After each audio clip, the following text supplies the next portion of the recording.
Сайн байна уу? Би амьдралын төлөө зүтгэж буй эгэл нэгэн эр хүн. Намайг эхнэр аваагүй байхад ээж маань "За хүүмэн гэр бүл зохионо" гэдэг сайхан.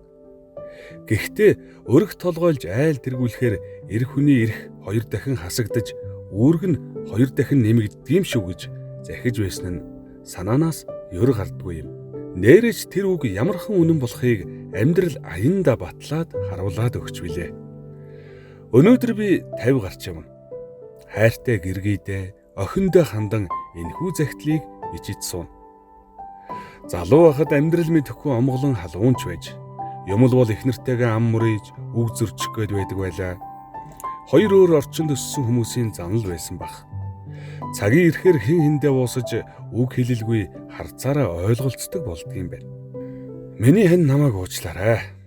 Үнэндээ би чамаагаа ойлгоогүй явсан өдрүүд хэтэрхий олон байж. Ганц охиноо кесарв хагалгаагаар төрүүлчихэд нялх биетэй ядруухан байхад чинь хүүхэдтэй болсноо тэмдэглэж хоноо түнжүүтээр найз нөхдөөгөө дарвиж гомдоосон алдаагаан өнөөдөр нэхэн дурсахад гашуун байна. Тархины даралттай төрсөн охин минь шөнө бүр уйлгнаж ээжигээ нойргүй хонуулж байхад маргааш эрт ажилтаа гэдгээр шалтгаглан дугнойрондоо дугжирч байсан би гэдэг тэнэг толгой. Ганц шүнч болов ухсгийж босоод охиноо тэрч гарын амраагаагүйдээ гимшин. Тийм болохоор өнөөдөр аав нь охиноосоо бас уучлалтгүймаар байна. Охиноо өсөж цэцгэлхийг харах тусам насанд хүрээд над шиг хайр халамжгүй хүнтэй суувал яандаа гэсэн хүндхэн бодол толгой дэргэлдэхэд өөрийн ирэхгүй өөрөөсөө ичдэг шүү аавна.